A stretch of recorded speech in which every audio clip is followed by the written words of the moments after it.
Welcome everybody to the brand new, fresh, absolutely first of the bunch, the Catchup podcast. It is me, Andrew, Andres. You might know us here from Pledge to Fitness. The other part of the us here is Daniel Lozano. Say hello for the people. I am Daniel Lozano. Hello, people. Hello, people. You heard it from him. You heard it from him first. So, first of all, we've got a very hot episode here in the beginning. Yes, we're going to start off with some sad news. You guessed it, Kobe. There's no way to talk about that in a happy way, okay? But once we get past, you can't talk fitness without talking Kobe. Okay, but once we get through that, we got hot topics on the deck. We got a little fitness, we got a little business, we got a little bit of pop culture. We're going to talk about Burger King and Impossible Meat. We're going to talk about the black market of avocados. We're going to talk about Carnival cruises and how they're being affected. Oh, it's more than just all cruises and how they're being affected by the coronavirus. Speaking of the coronavirus, we've got Coronavirus Watch all day today here. We're going to make sure that we keep you up to date on what is going down. And not only that, Daniel is a little sick today, so we're going to have Daniel Watch 2020. We'll let you know if he's still alive 7 days, because we will be doing this podcast every 7 days, okay? We'll be posting on Fridays. Yes, we're recording on Thursdays. We'll tell you our secrets now. We'll come in if we ever have to catch something hot that happens that Thursday night, but you will be hearing from us every Friday. Hopefully we'll have it ready for you so you can listen to this on the way to work, and if not, on your way home, which is just so much better. Am I right? I like it. Okay, so hot stuff coming your way. The Catchup. The Catchup. Welcome back. We're here with the Catchup. We're going to get into some great topics. Before we go in, remember, this is our first episode, and we're going to try to do things that make our clients happy. Let's remember that the reason we're on here to begin with is because we were asked by our clients to do this. We were asked by our people, our team, our backup, our fam. They told #fam. They told us to do this, so here we are doing it. So if you like what we do today, please go onto iTunes, onto Spotify, onto whatever medium you're using. I'm speaking out of my butt here because hopefully Carlos will line us up on all these hot places. Carlos is our engineer here. Yell out, Carlos. Whoop, whoop, whoop. Bloop, bloop, bloop. That's right. Okay, we're going to have Carlos hooking us up on the sound engineering and the production. So we will be on those major platforms, hopefully keeping you there. Review us. Tell us what you like, what you don't like. If you don't like something, tell us personally. What are you doing? Don't review that. And yeah, we'll get into it. Please like us at Pledge to Fitness.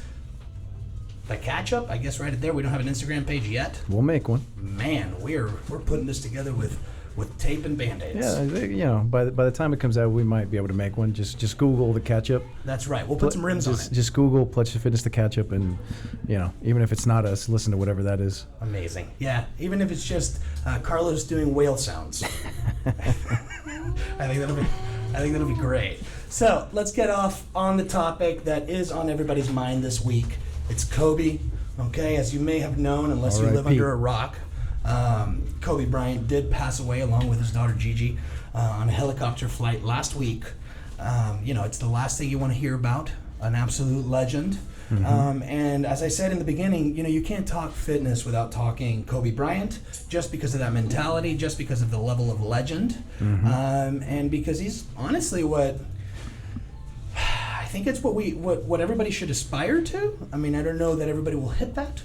That is a level of Mamba mentality, as it's called, that it is hard to achieve. But I just wanted to say, we feel that it's icons like that make people really push themselves to hit the boundaries, And it is so unfortunate that it was taken away from us by what sounds like some helicopter, some fog, and a little bit of a rush.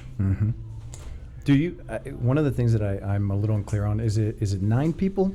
Were there 9 people in there? 9 total people. Yeah. 9 people in there. The Kobe, the daughter, and then I believe 2 other families, correct, or 2 portions of 2 other families. Yeah. And wasn't there a U of H alumni in there? Oh, I didn't know that. Holy crap! I think one of them. One was a coach, or I don't know, to what capacity he was at U of H, but I'm pretty sure he was like a ex student of U of H. So so there's some there's very some small Houston connection, but but it's there. John Altogether. John Altobelli? Altobelli, okay. So U of John H. Altobelli was our U of H Go Cougs, R.I.P. a Coug. But yeah, wow, I didn't even realize that it had hit so close to home in that respect. An absolute tragedy. Absolutely. An absolute tragedy. I mean, I feel like he was just starting his second act. Yeah, and I don't know how much validity there is to this, but I think that I was reading something about that, like the aviation or the Helicopter Aviation Association or whatever had recommended that type of helicopter needed to have some type of sensors. Terrain sensors? Yes, I did Something read about like that. this. Yes, terrain tracking sensors, yeah. Exactly, that would have been able to maybe pick up on how low they were, even though they couldn't see because of the fog. So it's very unfortunate things like that could have been, if that's true, yeah, it if could that have been is prevented. true, that would be, not speculation aside. I mean, we do have a PhD in heavy level accuracy opining. and everything that we're going to say in our opining. Our opining is next level. Altobelli and his wife and his daughter. We're getting it in from our reporter here, Carlos. Altobelli, his wife, and his daughter. So it's really tough. Very sad. I am very.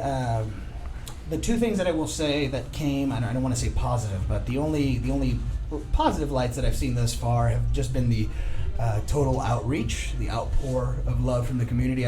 Jack Dorsey today, the CEO of Twitter, was saying that in his years at Twitter, he had never seen all top 10 trending topics be about one thing. Yeah. So, I mean, that goes to speak for the man's legacy. It goes to speak about the realities of what was lost there. Again, I think the guy was into his second act. He did incredible things for LA, obviously. He did incredible things for the NBA, obviously, for his family. And even though, actually, I don't know if you saw that, but there's a Washington Post reporter who started talking crap about some allegations. I mean, I guess it wasn't talking crap. She just wanted to bring up. She went to it's like going to a funeral and being like, well, yeah, let me tell you about Thanksgiving dinner. Jesus. 2013. But yeah, so she got suspended. Yeah. She's reinstated as of today, I believe. But man, talk about being a wet towel. And you saw the MSN, I think it was MSNBC chick, Allison something, or no, what was that? Who apparently she supposedly combined the Lakers and the Knicks and said something inappropriate, and she got a whole bunch of backlash. Really? Man, I mean, I just don't know how you're even considering talking crap on a subject like that. Like, it's not, again, how do you walk into a funeral and start, like, this is the time to do an audit. This is the moment to do it. That's where I'm going to draw that line for myself, I mean, well, very unfortunate, the whole thing. Very unfortunate, very rough. Here in Houston and everywhere else, I mean, outcries of respect. The 59 bridges turned purple and yellow that night to celebrate him. So all we can say is, from all of us here in the fitness industry, R.I.P. Kobe, and we hope to make this second act happen through what you gave us, which is a love of family, and the ideals of becoming better, about overcoming. Sometimes you do some messed up stuff in your life, especially when you're young and rich and the world is at your fingertips. But rarely do people come out of that the way that he did. Right. He's not Weinsteining. Sure. Last week we recorded our first. For those of you who don't know, this isn't technically our first episode. We recorded our first episode that we put in a dungeon last week. That was our demo reel, okay? And in there, we were talking about a few different things that we will bring up today. But yeah, I mean, let's follow that same routine and turn this into something positive, which is some advice for you guys. Okay, so some advice that we have for you guys, at least in the fitness realm, for me is going to be, I'm going to tie it back to Kobe here. Okay, we're going straight to advice. I'm going straight to advice here. Are you feeling advisory? I'm sure I can pull You can something. muster some? Well, this is fitness advice. Oh, got it. So Daniel can give you some unadulterated, non-licensed advice, but I think I will. Don't worry, Daniel. I got this. I got this fitness side. We'll hop in sexy style together for the business well, I got the fitness, okay? So let's talk a little bit about Mamba mentality, okay? So if you don't know what that is, Kobe was famous. There's hundreds of stories. Kobe was famous for working at 3 in the morning, 4 in the morning, being, you know, in the gym, shooting free throws. It really is one of the most legendary timelines for any player, and that didn't happen by mistake, okay? Right. Now, something that I want people to always remember is there is a price to that greatness. Okay, whether it's family, it's time, it's friends, it's other opportunities.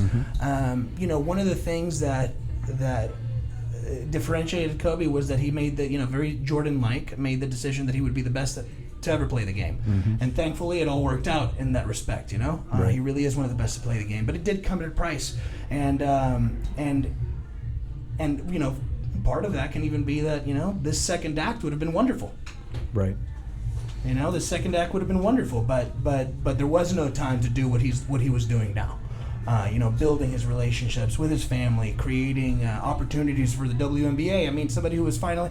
I heard a great story where, you know, speaking of that mentality being passed on, they were at they were at a game, and his daughter's sitting courtside, and somebody goes, "Kobe, you know what you're gonna do, man? You're gonna get a son in there to carry on that legacy." And Gigi turned around and was like, "I got it." And, you What know, son? You what don't need a son? Yeah, man. Can you imagine talking to female Kobe and talking about where's the male Kobe? No, female Kobe would be like, "Listen here, man. Back it up before you get bitten by a mamba." Okay, so whether you're trying to be the greatest ever or you're just trying to lose 10 pounds, okay, it really is. Make goals that are about you, that you truly believe you can achieve, even if they do seem big. If they're not big and they don't seem hard, well, you're not dreaming big enough. You're making big enough goals. But whatever you do, build a foundation every day. Whether that's at 3 in the morning or at 8 in the morning or at 12 p.m. or at 2 p.m. or at 6 p.m., okay? Every day, put a little something down to build some concrete for that house that you're building.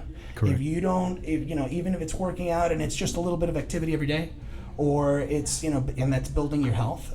Even if it's going to work and, you know, it's not that great work and you didn't get 8 hours of hot stuff in, but you did your best and you got something in, okay? That's what over the course of a decade or 2 decades actually makes the difference, I think. Correct. Yeah. Massive effort. Massive effort and ownership. Understanding that, you know, the input that you put, right? That you own that input, you control that input. Be comfortable if you're not putting in enough and you know what that's going to bring you. Be proud and happy if you're putting in enough and you know what that's going to bring you, like Mr. Kobe did, okay? So live that Mamba life, y'all. Boom. Boom. Okay, we got business for y'all. We got business. Y'all ready for this? It's going to be hot.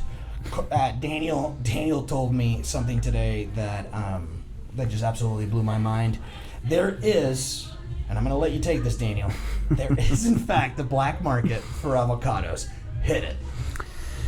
Yeah, I don't even remember how we got onto that. I think we were just eating avocados at that. We were actually having incredible guacamole that's right. at a vegan Mexican At that restaurant, vegan if you can place. believe it, here in Texas for lunch today, called Cascabel. Shout out to Cascabel and Mr. David, the chef over there, and what seems like the family that runs it, because it is just amazing. But anyway, Absolutely. when you have the hot guacamole, you wonder where the source came from. Who's the plug? Who's the plug on those avocados? So it's a couple places.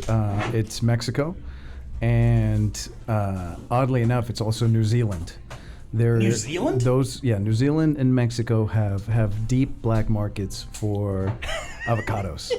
And it's just like, you know, it's standard economics, you know, supply and demand. And if people want a large supply, they're going to demand it. And if they can't get it through regular means, then they're going to break the law for it. And so the article that I was reading was talking about how narcos, very much like the drug lords in Colombia back in the 70s and the 80s, they capitalized on illegal bananas. So narcos here in Mexico. Repeat that one more time. So in the 70s and the 80s in Colombia, there was a shortage of bananas because they just became very popular, and so the drug lords started. You couldn't get bananas off the shelf. They started quicker. farming, you know, and planting banana trees or seeds or whatever the hell those things come from, and they started selling them on the black market and making a shitload of money. And so that is what the narcos right now and different, I don't know if they call them cartels in New Zealand. Yeah, cartels. In New Zealand? In New Zealand. They're called... criminals? I don't know. But yeah, so they're with making... a New Zealand accent. Yeah, they're making these illegal avocado farms. That was terrible. So that they can, sell these avocados and make a lot of money. And so that I thought that was just so interesting how people, if there's a demand for it, people are gonna find a way. So y'all heard it from the Catchup first. We are gonna start. Not only did you hear about the situation first, but here's the solution: decriminalize those avocados. Legalize avocados in New Zealand because they are illegal, right? That's why this black. No. No, I'm not sure that they're illegal. No. I just think that the legal suppliers aren't probably making them fast enough. But I want illegal avocados. Yeah, I mean, get them legally. I want to snort my avocado. We just tell people you sex traffic the avocados into the U.S. Terrible. Sorry, That's Houston. super I know illegal. this is a trafficking city. For people, not avocados. Not avocados. It would probably be better if it was avocados. And there's actually probably some avocado trafficking going on. A hub is a hub, y'all. I'm sure we've had some trafficked avocados. Legalize avocados 2020. Hot stuff, plant-based, okay? So you heard it here first. Let's hear something else you haven't heard of, okay? Impossible Burger, Impossible Meat. Have you had it, Daniel? I have not. You But haven't had I've heard that it tastes just like regular like meat. meat, yeah. So Actually, that was pretty interesting, that conversation we were having at lunch. I don't know if we caught the name, but there is a restaurant in LA that's fully vegan. And to give you a little background, we have a friend, client of ours that I've known since I was in 5th grade, and here we are still doing it. And he's from LA, and he went vegan 2 years ago. He stayed with us here in Houston, and the man, we didn't leave the house because there were about 2 vegan places in Houston. Mm-hmm. And then today we went to that wonderful, wonderful place, Cascabel. delicious place. Delicious place. Those were some very good tostada tacos. Yeah, they were fire. And so, so that accessibility is major, but, when he was in LA, they're literally tricking people into eating vegan. Like, there's the most popular vegan restaurant is a place that the only place where you find out that it is vegan is at the bottom of the menu in the fine print. So the idea is tricking people into going vegan, which I personally love. If you were going to get me to be vegan, go ahead and trick me with some chicken and waffles. Absolutely. We can do the healthy stuff too, but like if you're going to get me hooked, chicken and waffles. We should do that with electric cars. Give people some supercars, let them drive them, tell them that it is 100 miles per gallon, and they're like, wow, what is this? I'm like, hey, guess what? It's electric. I could sit in the trunk making car noises so that they think they're real, so that we can make the whole sequence real, Make it feel real. So anyway, speaking of plant-based and the Impossible Meat that Burger King has been selling, not doing too well. So the initial price for Impossible Burger was $5.95. They're not moving. They were doing 30 stores, so it wasn't a huge sample size. You're talking about a total of 100 stores selling it, but it used to be 30 stores a day were moving regularly every day this Impossible Plant or Impossible Meat Burger. Okay. 5 what? I'm sorry. 5 what? How much was it? $5.95. $5.95. Do you know how much the regular burgers are?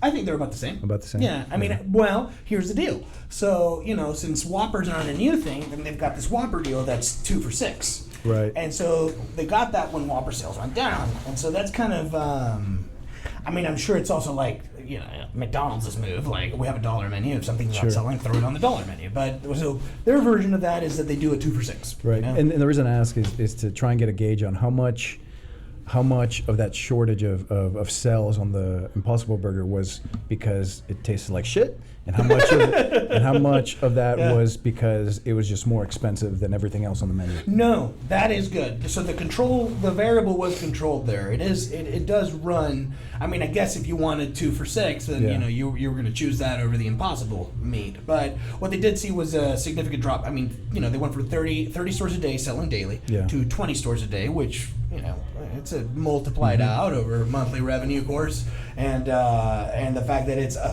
30 3-ish% Yeah. decline in sales. Like I'd be pooping myself if all of a sudden we had a 33% decline in sales. Yeah, I And we get that. have had that only because we're young and we've been in a startup, and so we know that kind of stomach discomfort.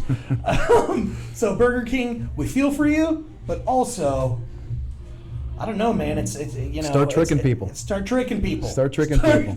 Because everything I've read about these Impossible Burgers and You can't figure it out. fake meat, apparently they taste just the same. That's right. Yeah, start tricking people, y'all. What are you doing? I mean, let me tell you that another little factoid that I have in my head is that the average American is eating more meat than ever. Okay, the average American consumes, I don't know, let's play a guessing game. How many pounds of meat a year, Daniel? A year? A year. Holy moly! I mean, if we're eating a pound a day, and that's 30 No, pounds. okay, we already passed it. It is 225 pounds of meat a year. Okay. The average American, right? Yeah. So you're not talking about definitely not talking about me or about some other heavy carnivores that we have around here. Though I have been decreasing that as of recent.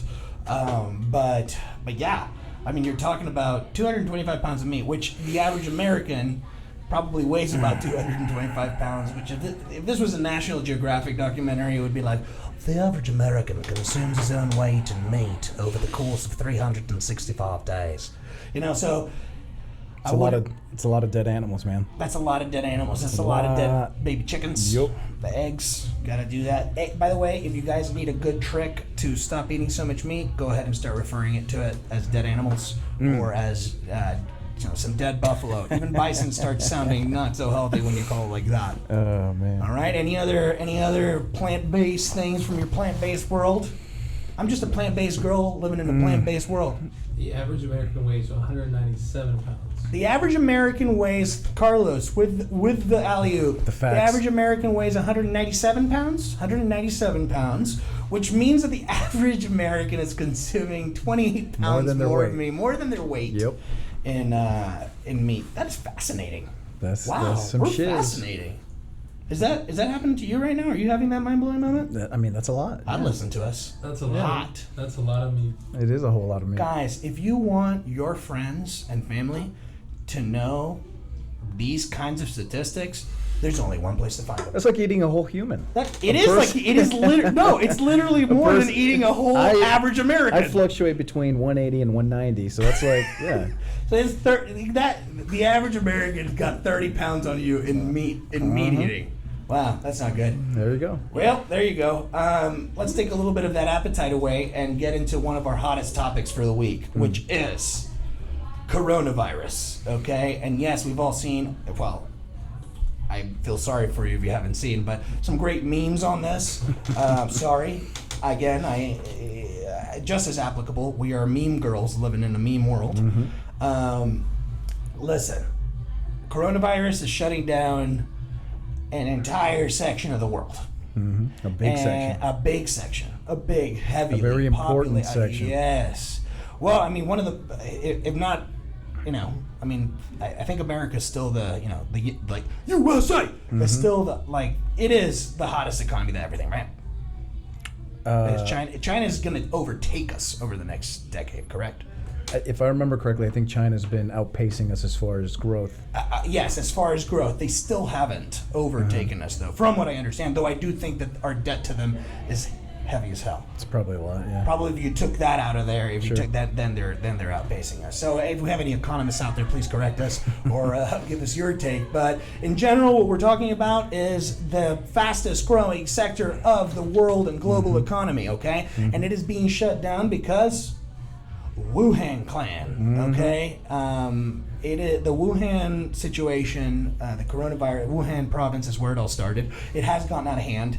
They've shut down the city. Imagine if you shut down L.A. except L.A. was twice as big. It's 50 million people in Wuhan. It would be like shutting down a couple New Yorks. Absolutely. Brutal. That's enormous, yeah. Well, we're only going to talk about one little tiny sector here of the world market, but to give you an idea of the weird things that happen when entire sectors of the economy are shutting down, cruise lines. Yeah, that's a big one. Cruise lines are every lost voyage, so every voyage that would have been made, every cruise liner that would have left that part of the world to go, cruise, is $4 million of revenue for those cruise lines. And I mean, we're talking about Carnival. I don't know Carnival specifically, but we're talking about Carnival-like cruise ships. So you're talking about things with. You've been on a cruise, right? I have. Do you have any idea how many cabins? I don't have an idea, but on the way here, I heard that there was a cruise liner that was quarantined because there were some Chinese citizens on there. Get out of here. Yeah. And the number that they said was 7,000 people. So 7,000 people on the cruise? 4 million divided by 7,000 is an average of 571. So that makes perfect sense. 7,000. So to recap that, we were a little quick there. 7,000 people on a cruise ship. $4 million being the claim of what's being lost. It comes out to $571 per person, basically. Yep. So yeah, totally feasible number. And you're not talking about one cruise. Question: on that cruise that was quarantined, do you mean the cruise itself? They're locked on the ship? Correct. Yeah, they can't get off. They can't leave the docked sheep right now. They can't leave the sheep. They can't leave the ship. Yeah. Oh my! They're docked. They're docked. Can you imagine? They're chilling. Okay. Would you rather be docked in a cruise liner, or would you rather be in Wuhan? Shit, I don't know. Assuming both of them are just as dangerous. Would you rather be in a city, or would you rather be in a cruise liner, which I assume would have some more amenities maybe than you in an apartment in the city? I think the city. I think the city, just because I feel like in a city you probably have more options to get out, to escape. Whereas a cruise liner, I don't know, unless you jump off. Hold on, we lost battery. No. Oh shh. Oh wait, we're good. Oh, we're good. Nice. Excuse me, guys. We're still just starting. We thought we had a battery outage. No, we're still good. Are we powered and plugged, Carlos? We're good to go. Nice. Carlos, working every bit of that $0 an hour that we're paying him for this incredible job that he's doing. I mean, look, if you keep working like this, dude, you could afford a Impossible Meat Burger in 2021. Next year. That's big. That's big stuff. Okay, so So you said the city. I think the city. Yeah. A city. You're sticking to city. I think I'm going cruise liner. Well, as long as we're docked, right? Yeah. Right? Because I wouldn't want to be stuck in a cruise liner on the sea. Yeah. I've seen what that looks like. That looks terrible. But I guess if you still had some supplies. I think cruise liner for sure. Carlos says cruise liner. I like it. We're chilling, dog. I'll see you on the deck. Let's have a mojito. Chinese city. So, I mean, amazing stuff there. We'll talk more about the virus as we walk through this episode. But one thing that we did want to touch here in the business section before we move on was something that we talked about last week that we thought was fascinating. We really thought it was fascinating. Chick-fil-A. Do you like Chick-fil-A? I love Chick-fil-A. Who doesn't love Chick-fil-A? I think if you don't if you don't like dogs and you don't like Chick-fil-A, I'm feeling, and you don't have you're not plant-based or something, I think I'm having a little bit of a judgment call on you. You're a sociopath.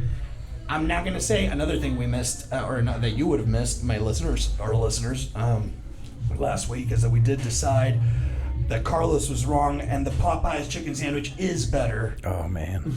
than the Chick-fil-A sandwich. Carlos did not agree. We decided he was wrong. But you have had it, yes? Yes. Okay. He has had it. This is an informed and wrong decision that he is making.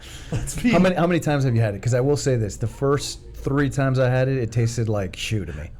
It smelled like shoe. Let me correct myself. It tasted delicious, but I had to train myself to every time I was going to take a bite to exhale so that I wasn't inhaling and get a whiff of that shoe smell. Yeah, it was fucked up. You had to, yeah. Tell us a little bit. You were telling me on it. You were, yeah. This is not the commercial for the Popeyes chicken sandwich. I don't know what Daniel's experience was and why he had to hold his breath and train himself to have one. I did not have that experience. But okay, maybe that does bring a little validity to Carlos's point. I hadn't thought about that. But hold on, check it out. The fact that it smelled like shoe the first 3 times, in spite of that, I still kept going back. You're wrong again, Carlos. You're wrong again. That's right. Okay, so shoe smell and all, guys. But they fixed it, or I don't know, my nostrils or my. I guess it also depends on the shoe. Like maybe Nikes taste better than Adidas. You know? Yeah, I don't know. It tasted like a dirty Exploratory Skechers. stuff. Not tasted, smelled. It tasted delicious. But it just had a funky smell. Those first three for whatever reason. And taste. The smell is a big part of taste. Mm-hmm. Yeah, rough, but yeah, Carlos is wrong. But anyway, back to Chick-fil-A. Carlos is wrong. Back to Chick-fil-A. Chick-fil-A. Okay, interesting things. The average Chick-fil-A makes revenues four times a year. Per year, it revenues 4 times what the average franchise like restaurant, fast food restaurant. That includes McDonald's, Subways, Burger Kings, In-N-Outs, everything. So the average Chick-fil-A is making $4.4 million a year, which is wild. And one of the weirdest things is that their franchise fee is $10,000, which is categorically, and if you know anything about franchises, that's incredibly low to begin with. Maybe there's some, if you own a Chick-fil-A out there and you happen to hear us, please write us and let us know if there's some weird royalty fees or licensing fees in there that we're not aware of. But that franchise fee itself is wonderful. You may ask yourself, why haven't I gotten a Chick-fil-A? If Chick-fil-A owners are making $4.4 million a year with a $10,000 franchise fee, why are we not sitting in a Chick-fil-A podcasting this right now? Man, that seems so crazy. I don't know how can that be? The royalties have to be insane. Have to be through the roof. If it's chicken only 10 math grand, is just better, Daniel. Jeez. If you're doing cold cut math over at Subway, or maybe it's like 10 grand to license, and then it's all your costs, all your startup costs or something. There's gotta be something, I'm gonna assume. There has to be some caveat there. Well, the caveat could just be also the chance of you actually getting one, right? Barrier of entry. The barrier of entry is pretty wild. You are 50 times more likely to get into Harvard than you are to be accepted for a Chick-fil-A franchise. 50 times. Jesus. Okay? So as I said on last week's podcast, humble brag here through my brother. My brother went to Harvard and then to Georgetown. And as I said last week, he should have aimed higher. He should have bought a Chick-fil-A. He should have bought a Chick-fil-A. Like, what are you doing, man? Yeah. Aim for the stars, okay? And then maybe you land in a Chick-fil-A. Mm-hmm. Okay, so just big things there on Chick-fil-A. We wanted to recap that. We have a little bit of advice for you here in this business segment. I think on this one, Daniel, you can go first. Daniel is our in-house stock trader. He makes moves. They are efficient. They are good. They could bankrupt you, but hey, our PhDs don't mean that we're liable or responsible for anything. So you do what you need to do. But here's Daniel with some moves. Oh man, so we're going straight into business. Straight into advice. Straight into business advice. Hit him, Daniel. Hit him with the stock tips. Well, look, if we're talking about stocks and throwing your money into securities, I would throw my money at anything that is solar related, 5G related, or the Internet of Things related, which are in one way or the other. Yeah, in one way or the other, those three are connected, right?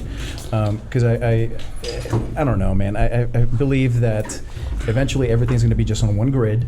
Okay. And it's all going to be talking to each other, right? The Internet of Things. Yeah, even cars. And how's that happening without some wild connectivity? Exactly. So any business that is in any way directly or indirectly involved with solar energy, with the Internet of Things, with the production and deployment of 5G signal and availability, I think that is the next big oil boom. And coincidentally, today, oil dropped to its lowest in like the last, I believe, it was like 8 months or so. That's so good for Houston. Oh yeah, that's so good. Wow, I'm sure that's gonna be incredible. Wow, a little coronavirus and oil at rock bottom prices. Life is going well, guys. So whether it's a solar company like Sunrun or Sunpro or whatever, right, or one of these like microchip companies, the Intels and so on, anything that will help with that technology. I think that those are home runs. I really do. And yeah, anything indirectly, like, and speaking, taking it back to McDonald's a little bit, you can see some of the things that are indirect, that are some of the indirect investments, such as McDonald's. They have a public company that makes the Golden Arches. So it's called, I believe it's something to the effect of like the Golden Arches Company. Wait. You're talking about they have a publicly traded company that builds... I don't think it's theirs. I think it's someone else that makes it for them. That is publicly traded. Correct. That builds... the arches. The actual arches of the M on the signs, on the pylons outside of So that is McDonald's. a very easy example of indirectly benefiting from companies that are making a lot of money. So if you believe in McDonald's, you will probably also believe in the people making their signs. That is absolutely fascinating. Okay, so man, if for nothing else, if you absolutely just put on earplugs while you play this podcast, this would be the moment where I would take those earplugs out. Yeah. Okay. So solar, Internet of Things, and 5G, and I think that all those three are going to be connected in one way or the other. I think that solar will power all of these things just because it's easy. It's part of and it. It's becoming super cheap. Our solar-powered 5G router, I mean, we're millionaires. Yeah, man. Yeah, we really need to double down on that. We might have to take the router outside, but We might have to take the router's got to be outside. Listen, guys, we're still thinking it through. But send us your money. You can totally invest. We promise very vague returns. yes. Good. You said something fascinating last week, which we'll bring it all back for you guys, but this week was good because then you only have to hear the good stuff. There was some. We went places. Okay, it was a vision quest. We did some exploratory work. Trial run. It got weird. It got good. We laughed. We cried. And one of the things that Daniel said that made me say, "Wow, we should do this," is you said about how with this whole Iran conflict.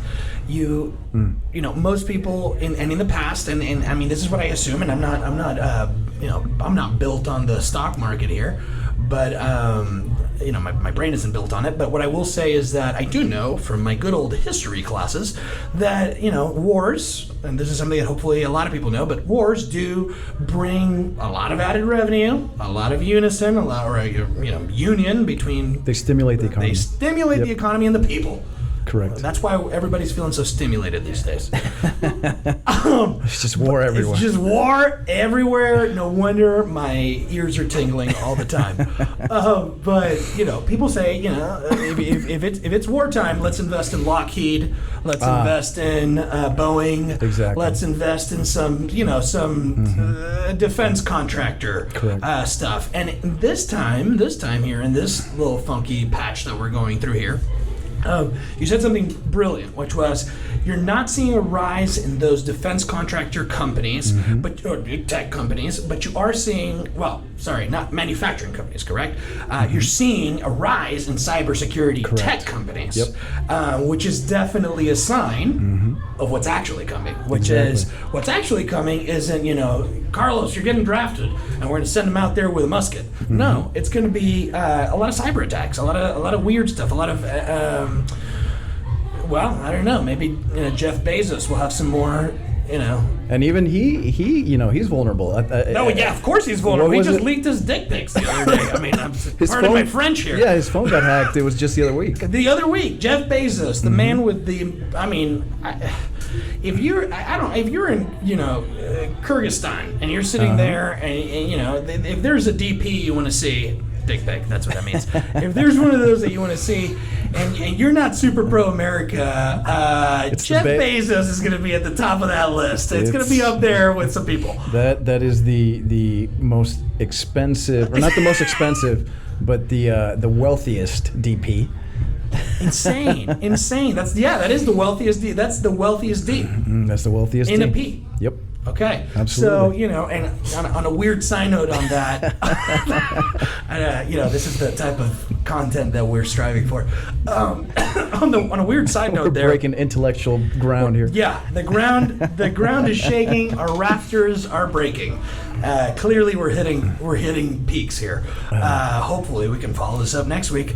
But anyway, weird touch on that is, gave you some business advice, sure, but also weird little tip on the Jeff Bezos leak. Seems like Lauren Sanchez, the new boo, leaked those to her brother. Jesus. And then her brother got paid $200,000 by the National Enquirer. Wow. I mean, What? what? Why wouldn't you go to Bezos and ask for like $1 billion? Thank you. know what I mean? Thank you. And you're also like married to one of the wealthiest. Like, who is Bezos? Like, is he just like torturing kittens or something that you're just like, no, I got to plan my exit strategy. Bro, get me the 200K. Like, what are you doing? You know, that's all. That wasn't well thought out. If you find that is a topic that you really want more information on, let us know, because we could talk about Jeff Bezos. I don't want to say that we could talk about Jeff Bezos's deal all day, but yeah. That if there's a security risk there, then I'm more worried about. I would assume he would have the tightest security. You would assume, right? You would assume, but I guess he just doesn't care anymore. Or maybe he does, and that is a perfect example of what you brought up, right? You know, people aren't throwing their money at. I mean, they threw their money at the Lockheed Martins and at the Boeings, but they threw more money at these cybersecurity companies because people are trying to be pragmatic. They're like, what is more likely to happen? A nuclear war where you all start just bombing each other, which we're probably just gonna all kill each other. Yeah, everybody just dies. Or we start doing some undercover cybersecurity espionage type shit. That has way less nuclear fallout. Yeah, absolutely. If you can gain private information, you have more leverage. So no better leverage. Absolutely. So I think that's what happened to Mr. Bezos. He got some leverage. They got his leverage. Mm-hmm. Well, if you're out there, Jeff, and you're listening to this for some reason, keep it in your pants. We respect you, but keep it in your pants, dude. Yeah, I mean, I guess it is. He's talking about that cost of greatness. You know, you stop caring about the simple things, like privacy. Okay, so that is what Daniel had for you. My little bit of advice for you guys is, if you're out there, if you're in a startup, if you're a salesperson, if you are somebody who's just helping out in a company, because we've had a lot of people come by here and help, and they're just friends and they're trying to help, but there's a way to effectively help, and there's a way to help on a consistent day-to-day basis, no matter who you are. I'm going to talk about whale hunting versus bread and butter. Yep. So whale hunting is what we like to call the big shot, right? So in the world of training, there are two whales. There are athletes, professional athletes, and there are corporate contracts, okay? You can spend your time finding an athlete or a corporate contract for the next 10 years. I'm not saying it won't happen to you, okay? That sounds great. Please do. I hope you do. I've known trainers that have. But the reality is that the bread and butter of a training company is who you can help on the day-to-day. It's being out there for the community, because guess what? James Harden is part of a community. Yeah. Okay? Shell, the company, is part of a community. The executives who work at that place, who would be the person to pass through your proposal, are part of this community that you live in, whether it's in Houston or it's in New England or it's in Canada, okay? Right. And the reality is that probably if you're in Canada, everybody's much healthier, so you're just in the worst, you're just in a bad geographic zone. But if you are in a place like Houston, remember, there's plenty of people to help, and while whale hunting is important, and it should take about 25% of your time, we've really noticed that our biggest growth has come from that day-to-day. The low-hanging fruit. The low-hanging fruit, okay? So don't miss the bread that you can eat because you're trying to catch a whale, okay? That is just the type of advice that we give our trainers here, and it's the kind of advice that we give our salespeople here, and it's the kind of advice that we have to tell ourselves, because guess what? Whales and jewels and everything else that you want to call it, they look pretty. They look pretty. I see that whale and I want it, you know? Feel oddly Japanese. I think they're the ones who hunt whales a lot. Okay, if you're Japanese out there and I've insulted you, I'm sorry. Let's move on.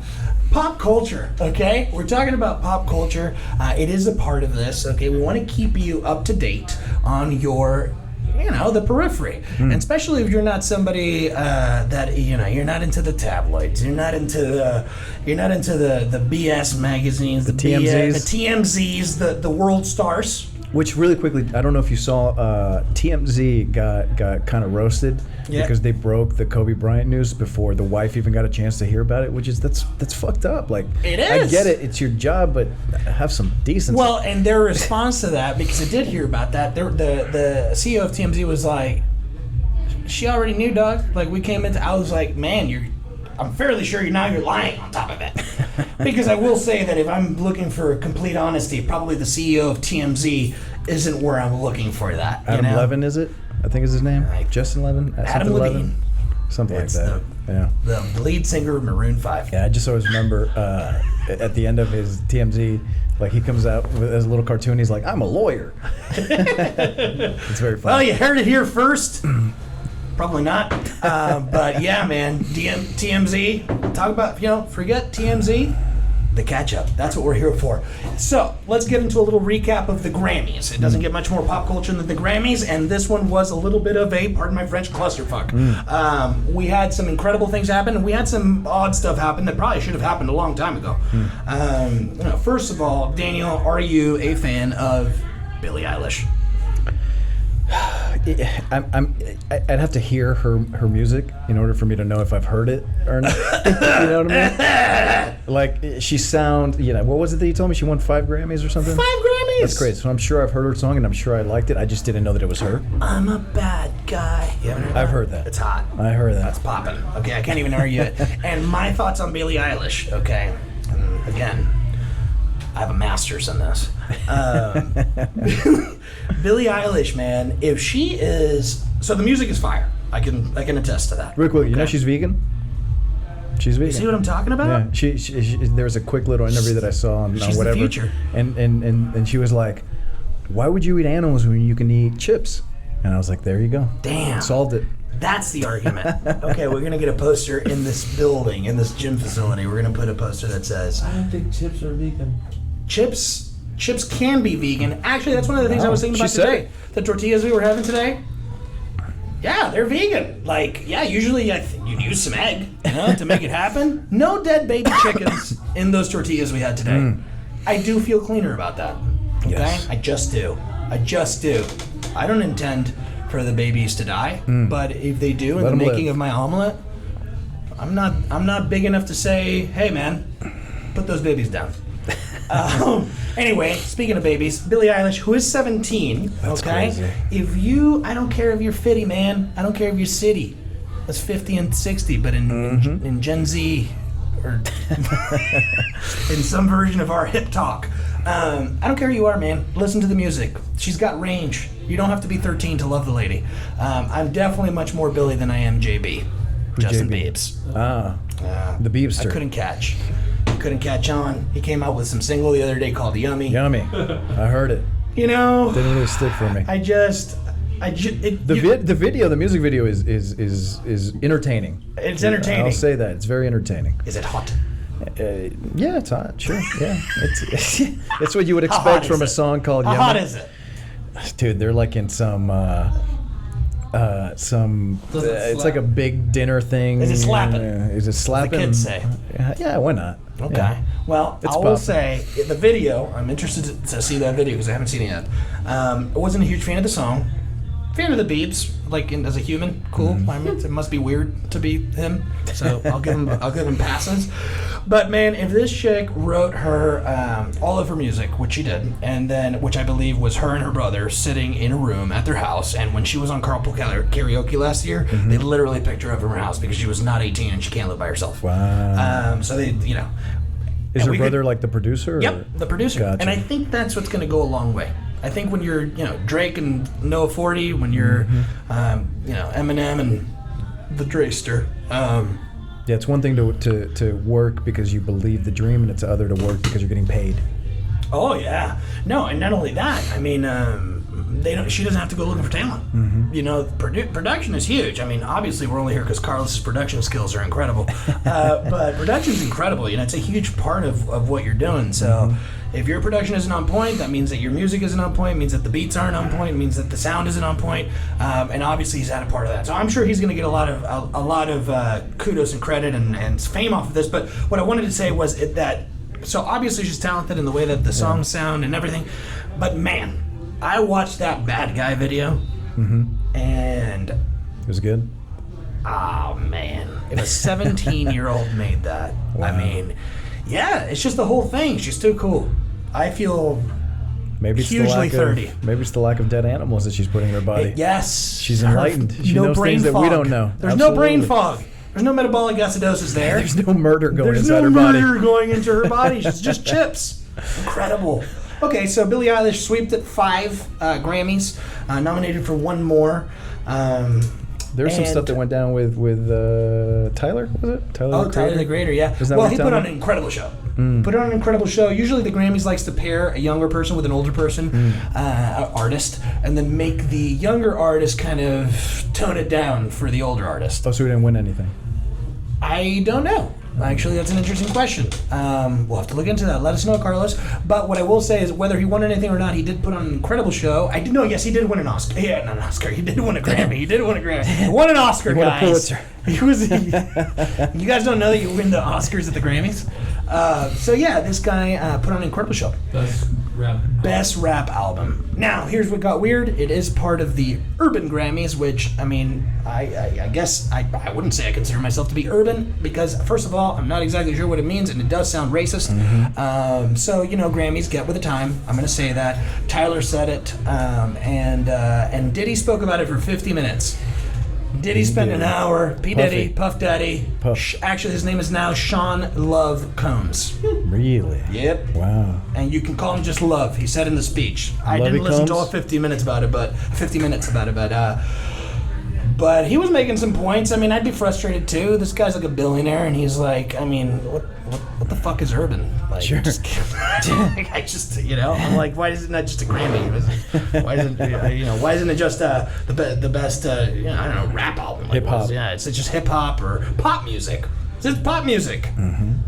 Hip hop is pop music. Pop music stands for popular music. Okay. And there is a lot of overlap between what people consider pop these days, even in the Eilish sector, and what Tyler's creating. I'm sorry, guys. As a younger generation here, where we've just all grown up, all assimilated and magically diverse here in the most diverse city in Houston, stop it. It's weird. It's making me uncomfortable. It's making me want to, like, do a weird exit. So, yes. That was weird. But yeah, if you don't know why I think it's weird, then take some time to listen to what Tyler said, and then take some time to listen to Diddy's speech, because he seemed legitimately frustrated. Yeah. I mean, but I also think, you know, you're still showing up and you're still doing the show and you're still looking for that appreciation. Sure. So that's like the worst thing to be stuck in. I would hate that. That's like a rock and a hard place. So shout out to Tyler the Creator, obviously, because we're friends. Let's move on from there. Okay, we're gonna catch you up. Daniel, anything else about the Grammys? I don't want to cut you off here. Didn't Tyler call Will Smith's son his boyfriend or something? Oh yeah, they definitely have that going on. But I think it's just a joke. I don't think they're actually boyfriend and boyfriend. Hey, still, that's Will Smith's son and Tyler the Creator. Jaden Smith is his name. That's very forward thinking. Yeah, well, Jaden Smith is a forward thinking kind of dude. Just type in Jaden Smith and you'll find out how forward thinking he is. So let's go from there. Wu-Hang Gang. Wu-Hang. The Wu-Hang Gang ain't nothing to fuck with. That's what I have, dude. Wu-Tang? Okay, now I just have to do it with it. You got, let's all forget. I'm being a little insensitive here. Daniel has Wuhan. I've got the Wu Gangs. You got the Wu Gangs. So, Wuhan virus, guys. Obviously, we talked a little bit about, or coronavirus. Obviously, we talked a little bit about the effect it's having on the cruise industry, but that's probably not why you're tuning in. Actually, you're probably tuning in just because you think we're pretty awesome dudes and likely to have the greatest podcast in the world. Right? The greatest ever. Like, I listen to a lot of podcasts, and I am already pretty mouth-watered about this. Like, Carlos, you have 30 minutes to master this and post it. Otherwise, I'm ticked off. I hope that blew up the sound. Sorry about that. So, coronavirus. Okay, so just to update you guys, today was actually the first confirmation in Chicago about a husband passing it to his wife. Carlos, can you get me updated numbers on total number of cases here in the U.S.? But essentially, it's still low here in the U.S., though, you know, travel is just huge, and worse viruses have spread quickly off of less travel, because historically now we got the most amount of travel. Six confirmed cases in the U.S. or no deaths, correct? No deaths. No deaths as of yet in the U.S. No deaths as of yet. Beijing has some cases. Beijing has about 6 deaths. Wuhan is closed. Zero deaths here. Good. So 0 deaths here. Nobody's died. Okay. Wuhan is closed for business. Wuhan is just Daniel. Daniel's. Again, we'll keep you updated on Daniel's case because we will feel like assholes if he's dead next Friday. It's either that or Carlos, Ebola. get ready because if that happens, you're taking the spot. You're gonna avoid all non-essential travel to China. So avoid all non-essential travel to China is what's going on. I'm also pretty sure that China's not going to let you in. We have some family who, my cousin is an international school teacher and a school principal in Beijing, and that woman, they're not letting her back in. I want to say, I'd like to say thank the Lord for democracy, okay? But man, when there's an outbreak, an authoritarian government ain't the worst thing. Because, again, I can't imagine somebody shutting down LA. All access in, all access out to LA or to New York. Right. There would be riots. There would be some real hotheads out there with some guns. Okay, that's just what it would be. It's just don't try to take our guns. Don't try to tell us we can't go anywhere because of the Wuhan. Oh, and check this out. You remember I told you about Chinagate, the big construction project that I had? Chinagate is catch everybody up on that. What that is? What we call here. I run a manufacturing company, and we order a lot of doors and windows, metal doors and windows from China, and that is in a province that is not Wuhan or Wuhan or whatever.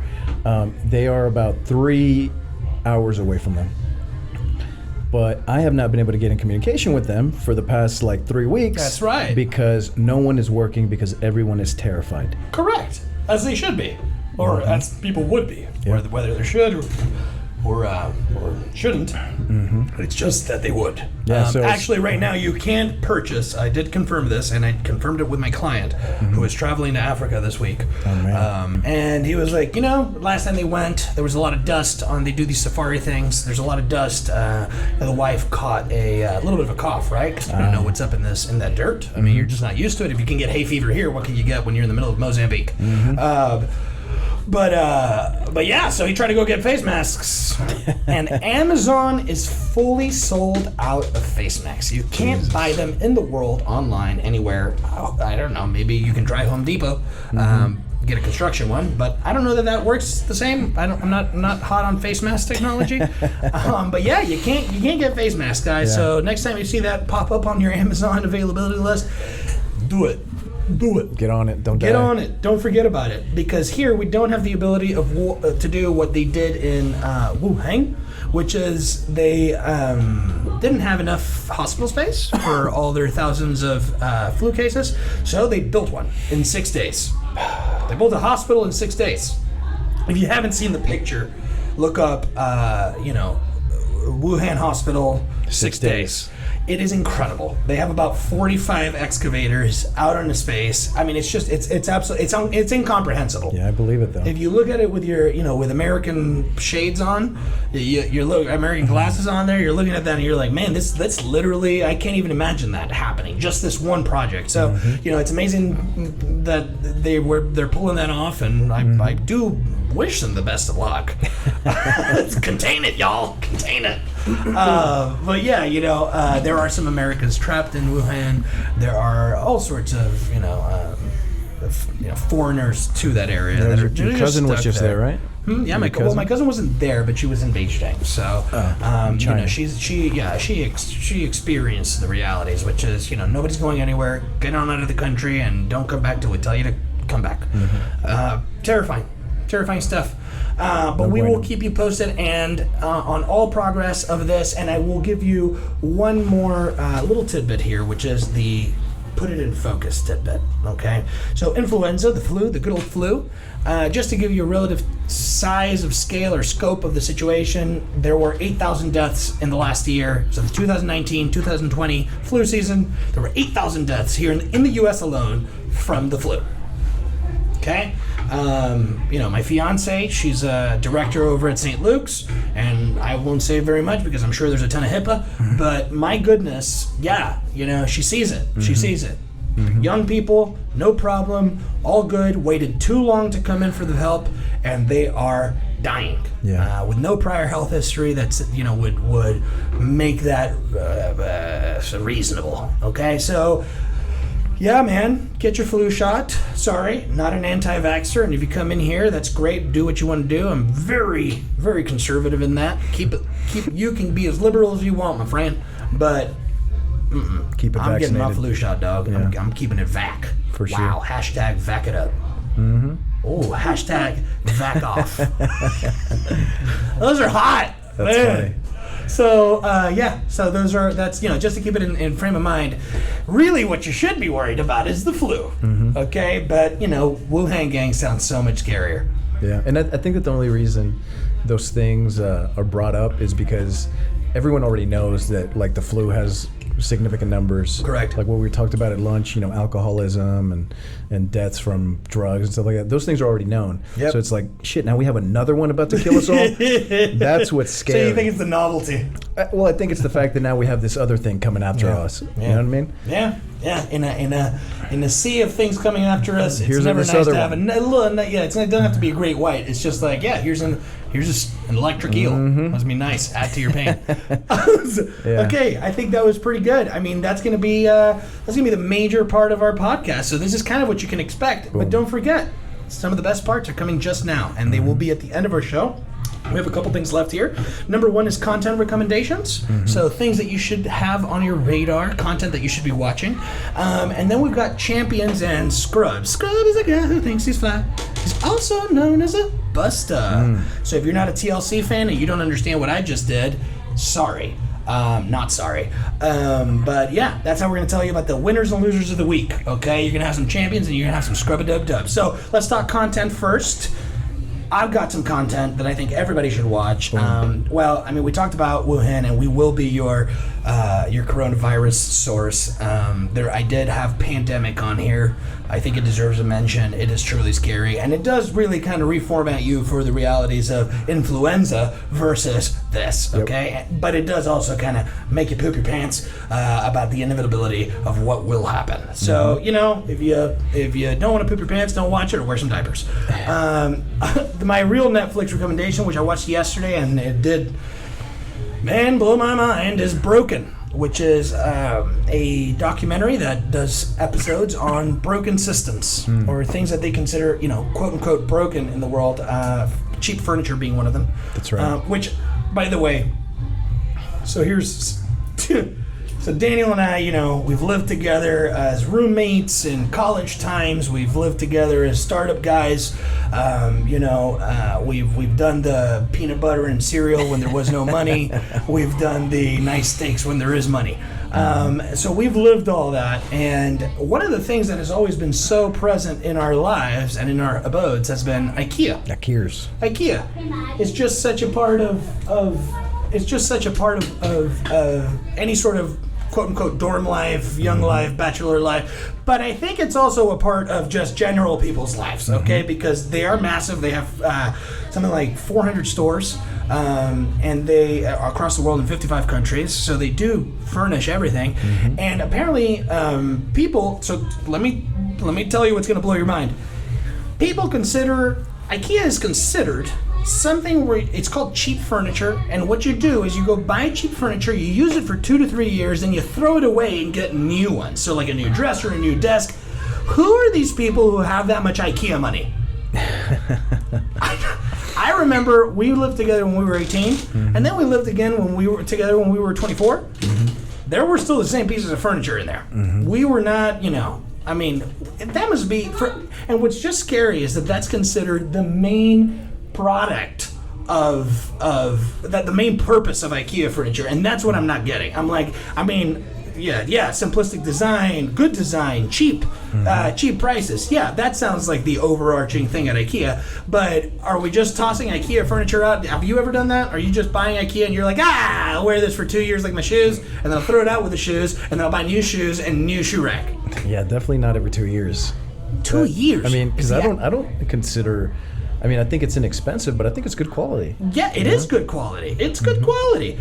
I mean, in my world, I don't know. Well, what doesn't seem to be good quality is the dressers. Yeah. The dressers are apparently, and I will say, I'm a stats guy, and so maybe this puts me on the darker side of things, but 29 million dressers sold, and I believe the number was 31 deaths, and they are particularly painful because it is toddler deaths, right? But apparently these dressers, man, the kids are just climbing up to the top drawer. They hang off the drawer. The dresser falls on top of them, Yeah. and it is a disaster. And it is why the recalls have happened at IKEA. I'm telling you, it's fascinating. It is just fascinating. It is it is heart wrenching in certain cases. But my God, had I never really thought about the IKEA products in my home. Oh my God. Yeah, watch it. Take a second. That's the first episode. Second episode is about recycling. That's right, they're going to ruin that too. If you thought it was bad, if you think their IKEA ruining is bad, watch episode 2. It'll ruin the rest for you. Daniel, what do you got for the people? I've been watching a lot of, as South Park calls it, murder porn. So I watched The Staircase last week, which is a really good The one. Staircase. And I like all of those to learn in the sense of like human psychology. Oh yeah, it's like fascinating. From the very beginning of the show or the series, I try and like say, you know what, I think this person's innocent, or I think this person's guilty, and then it's kind of like a little game for me. It becomes At the a end, game, it's like, yes, that son of a bitch was guilty. He did it. He killed her. Poor her, whatever. But that's how I like to watch the murder porn, and I like to dim the lights in the room. I like to get myself my favorite Chipotle and turn on some murder porn and just let it happen. And the Staircase on Netflix, that's a really good one, just because I really had no idea what that guy. At first, I was like, he did it. He fucking killed her. He pushed her off the staircase or down the staircase, and then by like midway, I was like, I don't know. Maybe he did it. There's a lot of factors that are kind of proving or that are demonstrating that he might not have done it. So, did he staircase? Did he not staircase? Watch The Staircase and find out. Do it. If you like The Staircase, it's kind of, you may have watched Evil Genius. You may have watched what else? Evil Genius was one. Oh, The Confession Killer was another one, great one that you showed me. But yes, it is all in that.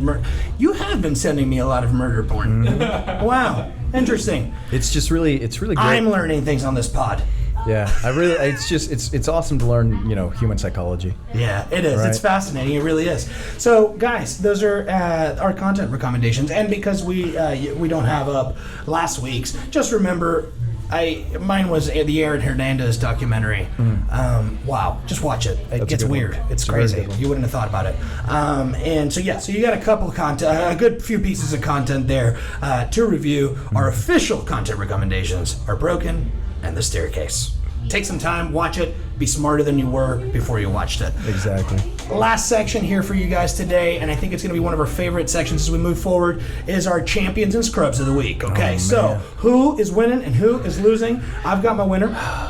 My winner is Americans, the culturally woke ones. Are you woke? If you're woke, you're winning. And I'll tell you why.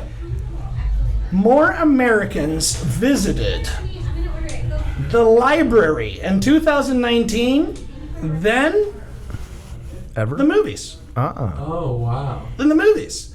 Well, and I will say that with the advent of Netflix, I mean, this could just be a huge kudos to Netflix being woke as hell. But yeah, I mean, yeah, there are more visits to the library than the movies. I'm happy to say that I feel good about that reality. Okay, so to get you guys some numbers on that. We've got people, adults, U.S. adults, doing 10.5 trips to the library once a month, pretty much. That's really impressive. Versus 5 trips to the movie theater, and that can also include. Oh no, it's 4 trips to the movie theater, 5 trips to sporting events. So I guess if you're not at the library, you're doing a little sport event, and you're doing a little bit of some movie theater. And before this year, was it the other way around? Were more people going to the movies than than the library? Is that why this is a big deal? Yeah, this is the well, I guess we won't really know because this is the first kind of study conducted in almost 2 decades. Gotcha. So either there's some nice uptrends, or books, thank God, standing strong. Yeah. Okay. Or movies are going down. Mm-hmm. Yeah, it's gonna be one or the other. I'm gonna go with movies are going down. I'm not feeling like the overall wokeness is just that high. Mm-hmm. I mean, maybe it's both. Maybe it's both. Maybe it's a two-way road. Yeah, that's just what I gotta say. What about you, Daniel? Who's your champion of the week? Man, you got one. Dude, you gotta have one. Shit. My champion of the week. Dude, I really don't. I've been dealing with this Ebola. So Daniel, I would say Billie Billie chick. Eilish. Yeah. Wow, there you go. Look at that. She's such a winner. 5 Don't even have to Grammys, listen to that music. This eating is just chips, an endorsement. Yep. Working with her brother. Yep. That Billie Killing the game. That Billie chick. Yeah, that Billie chick. That Billie goat. She's killing the game, right? She is. I guess. Yeah. She is. She is killing the game. I mean, think by any measure. I don't even really know her music, and I'm still seeing interviews by her. Well, she's a winner because she's going to have you as a listener after we leave here. There you go. Daniel's going to listen to that on his way as he coughs and spreads some Coronabola. Yes, that's what you really should be worried about is Coronabola. I am. And I'm worried too, dude. I'm really worried that we're potting here. I mean, I will say that our mics are set up pretty far away from each other. That could or could not be a happenstance. Okay, my scrubs of the week. Last one here, guys. I mean, they were already scrubs. They're continuing to be scrubs. They're rich. They're really rich scrubs. But the big pharma market. Big pharma.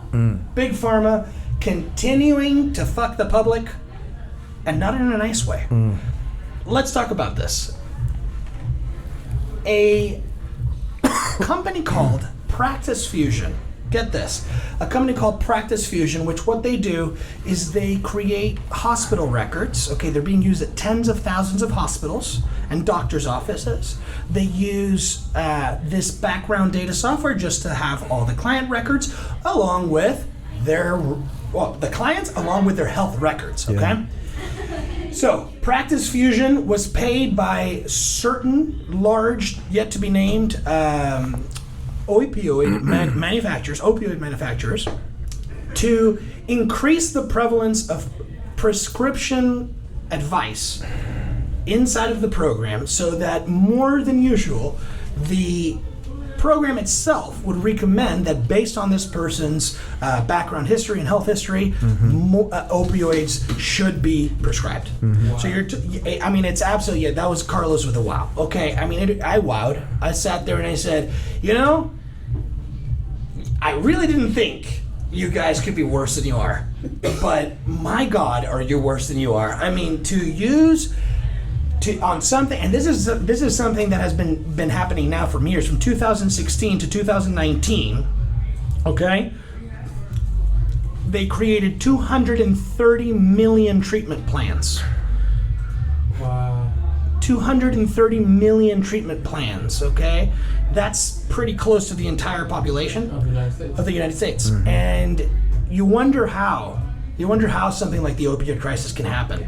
And this is exactly how it happens, because you're not talking about the regular rules. You're not talking about Boeing and Lockheed in wartime. You're talking about some new stuff.